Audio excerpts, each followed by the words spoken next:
Thanks for watching Afternoon Live.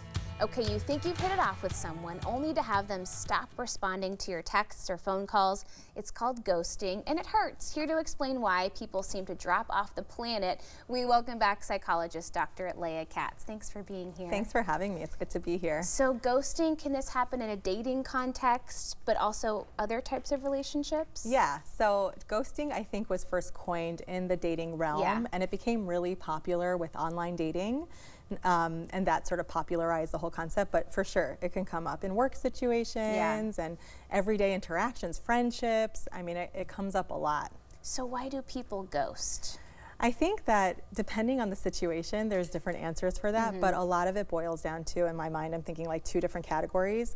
One category would be this emotional avoidance. You know, it's easier to ghost and not have a hard conversation than to have the hard conversation. It can bring up a lot of things for the person doing the ghosting. You're like, oh, I feel uncomfortable, and being honest is hard for me, and you know, there's all kinds of emotional components there. And I think secondary, and I think that this is like in a more superficial context, it's just easier to ghost for a lot of people. And I think, and it's interesting because when I was looking at just different stats and how often this happens, it's surprising how often it happens in those more mundane situations. And I think a lot of times people think, well, I don't have the answer they're looking for, or I have bad news, so let's just skip it. But in the end, that doesn't really save the hurt. It just creates kind of a new issue. Yeah, and I actually think it creates more hurt, you know, and we always say it's better to know and receive an answer or information that you're not happy with than to just not know, because that brings up a whole host of issues for the person being ghosted. Right. So in terms of why would somebody ghost you if they actually care about you, there is, like we just mentioned, a myriad of reasons that might be kind of lurking under the surface there. For sure. I mean, sometimes, and I think that that is important to name, because if we're getting ghosted, most people will automatically go to like, what did I do wrong, and what's it about me? But if we're able to really just set in our minds, this really doesn't have anything to do with me. This is a lot of information about the other person and how they're choosing to go about communication and relationships. It can really help us feel better. And so in this case, if someone likes someone, they might also ghost them because they are worried and they have anxiety and fear about getting in a relationship and communication, and that can bring up a whole lot of things for them. So if you're in that situation and somebody's ghosted you, let's say romantically, do you kind of go sometimes, well, maybe I'm better off, because if that person isn't emotionally mature to articulate those feelings to me, should I even invest my time? Yeah, I really do think so. And I used this word before, and I think it's a good one to use in this context, but a lot of other contexts as well. Information.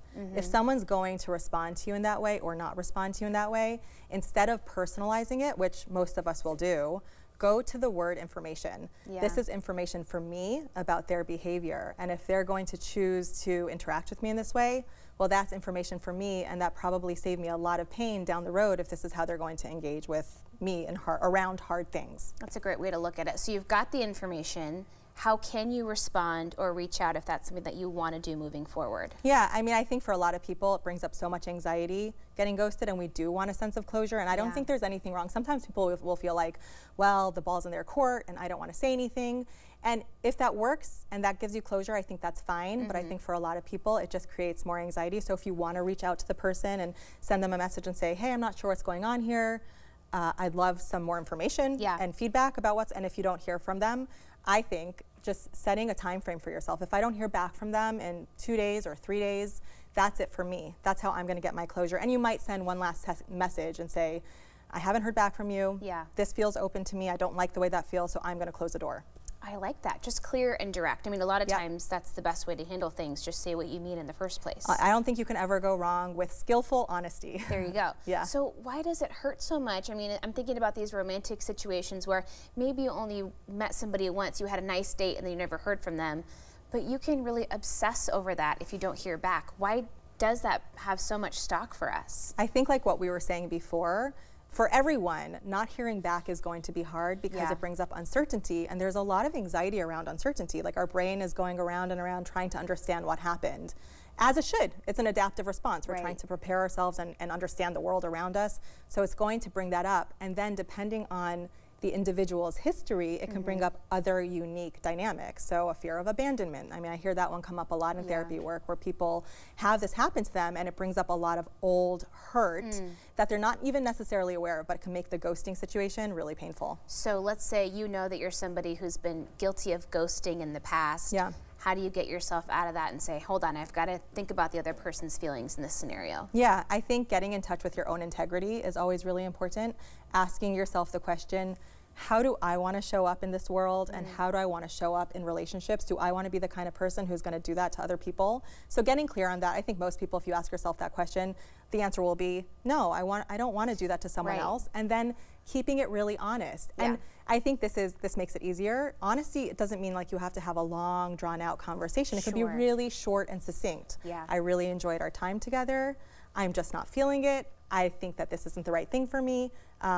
Wishing you all the best. Yeah, and most people do appreciate a little nugget of honesty, even if it hurts a bit in the moment. 100%. Yeah, it is important. And I think we sometimes like go along the lines of, I don't want to say it if it's going to hurt their feelings.